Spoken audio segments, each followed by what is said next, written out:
Hi everyone, welcome back to Storytime Recaps. In this video, I'm going to recap one of the film from 2019. A good woman is hard to find. Without any further, let's get started. The opening sequence of the movie focused on a woman named Sarah as she uses the shower to clean the blood off her body. Then, her story and the circumstances leading to her condition are told to us. In the subsequent scene, which takes us to the past, Sarah is shopping for groceries with her two children, Lucy and Ben, who have not spoken since he saw a horrible event. Every time she is at the store, a worker approaches her and asks, acting as though he is concerned about her. Sarah comes from a low-income family and is a single mother. Because she doesn't have enough money to buy groceries, she removes a few items from the list after realizing that an employee is watching her from a distance. As the three take a stroll home, we meet a new character, Tito, a low-level drug dealer, as the three go for a stroll home, who observes Terry and Mackers, two mob figures, secretly as they distribute drugs on the street. Sarah visits the police station the next day to find out if there has been any progress in the investigation into her husband's murder. Ben, Sarah's kid, was the lone eyewitness to her husband's murder, and as a result, he has been silent ever since. Regretfully, the police request that she drop the case as they don't currently have any new leads.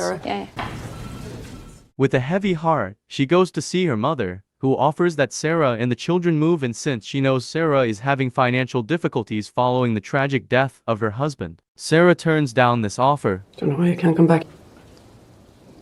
No. Her husband's grave is the next location they visit, and it appears to be still new, indicating that her husband's murder was quite recent. Sarah looks at the cemetery, tears streaming down her cheeks as she holds her children's hands. In the meantime, Tito, the drug dealer, steals a car on the opposite side of town. He drives the vehicle at top speed and intentionally hits with Terry and Macker's car from behind. Afterwards, he leaves after stealing a plastic bag from the trunk, while he is pursued by Terry and Mackers. As this is going on, Sarah and her children are making their way back to their apartment when Tito unexpectedly bursts through the door to hide from Terry and Mackers, frightening the little family. But Tito ignores them, keeping his eyes on the window until it's safe to go. After using the restroom carelessly, he turns to face Sarah, tells her not to tell anyone about his presence, and leaves. Following the unsuccessful search, Terry and Mackers inform their boss, Leo Miller, about the theft. Miller is clearly furious at what happened. It appears like Tito is not finished with Sarah yet. Later that night, when he returns to her home, he threatens to break through her window if she doesn't let him in. After retrieving the drugs from a hidden compartment in her bathtub, he offers her 40% of the proceeds from the sale of portion of the drugs. I don't want any. He knows this is here. It's fucking perfect. 40%, that's for help. Since no one would ever look for him in a suburban mom's house, the man declares that Sarah's house is the best place for him to sell drugs for the next 5 days. When Sarah tries to talk him out of it, claiming she doesn't want to be involved, he firmly refuses and says he will kill her if she doesn't go.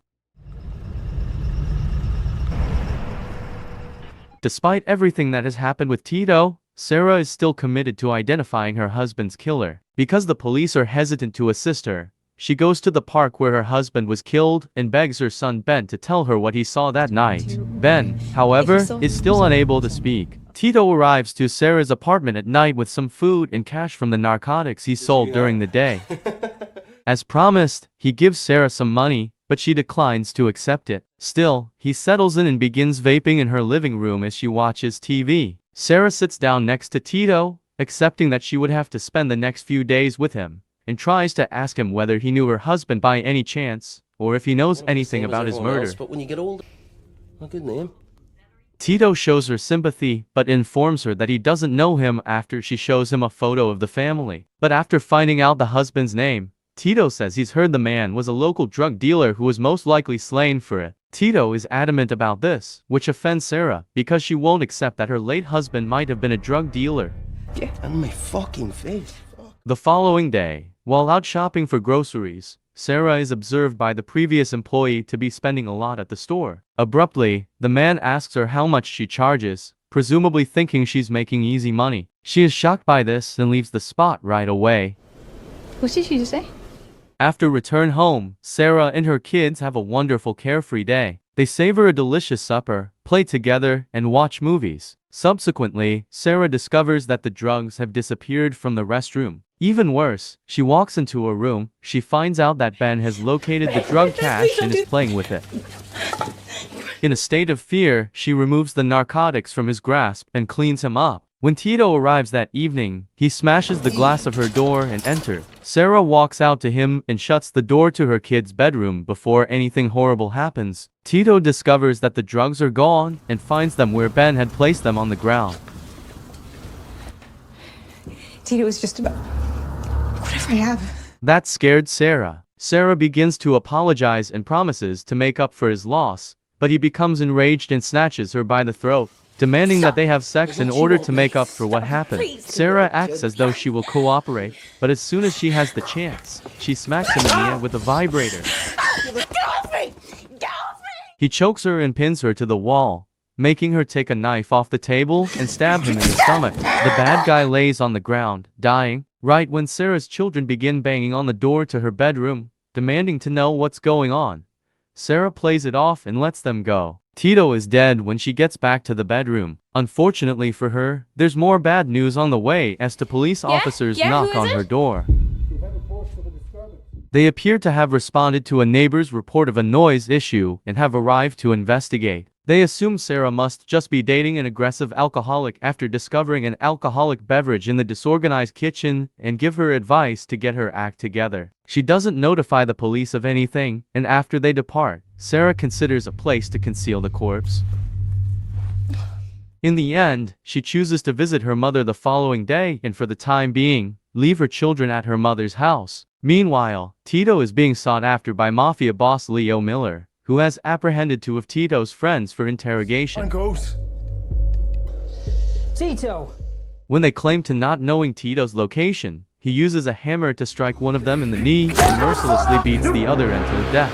Sarah goes shopping in the meantime and purchases an axe and a handsaw, among other items. When she gets home, she carries out her elaborate plan by tarping her entire bedroom.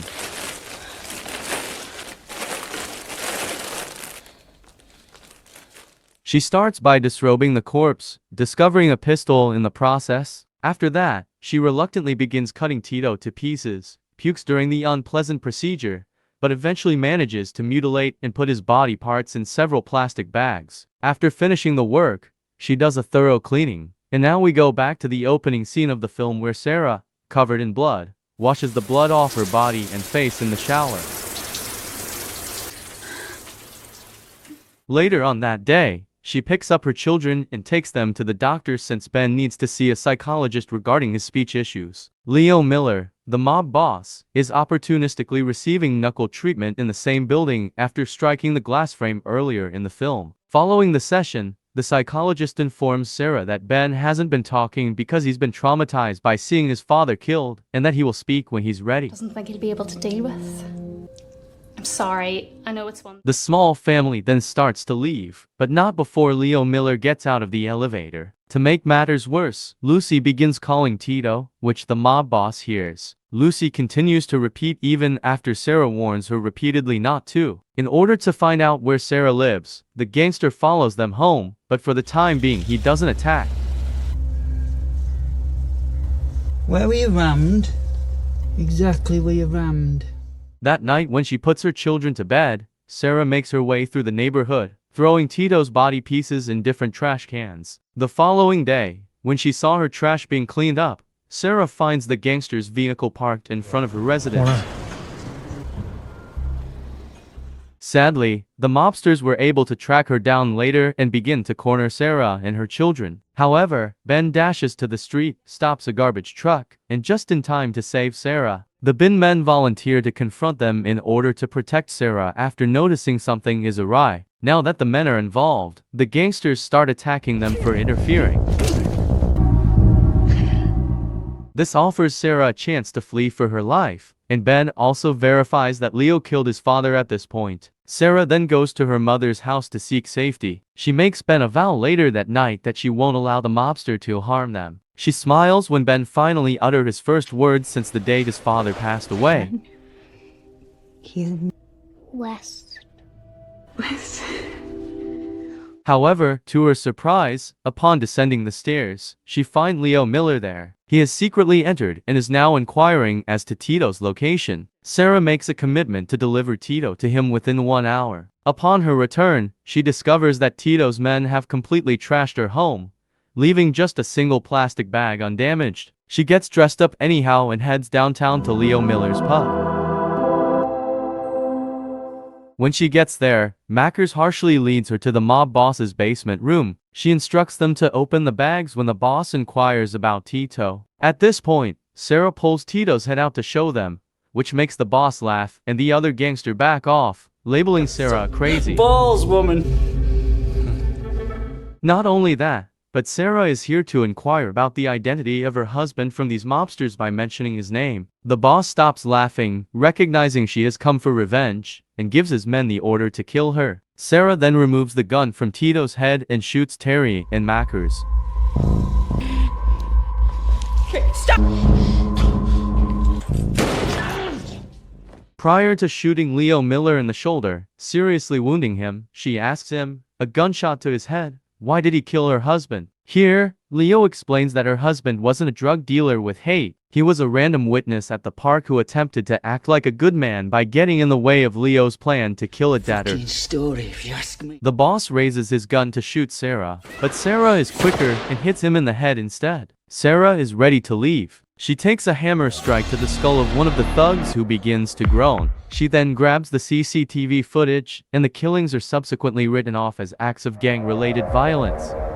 Murder is being linked to the discovery of body parts. The film ends with Sarah returning to her life as a happy single mother, after the murder case of her husband was settled. Once more, the obnoxious worker approaches her, telling her that she must be getting paid well and hinting that he would like to be a client as well. Sarah responds by instructing Ben to take a chocolate bar off the shelf and hands the employee the wrapper, Talk to you.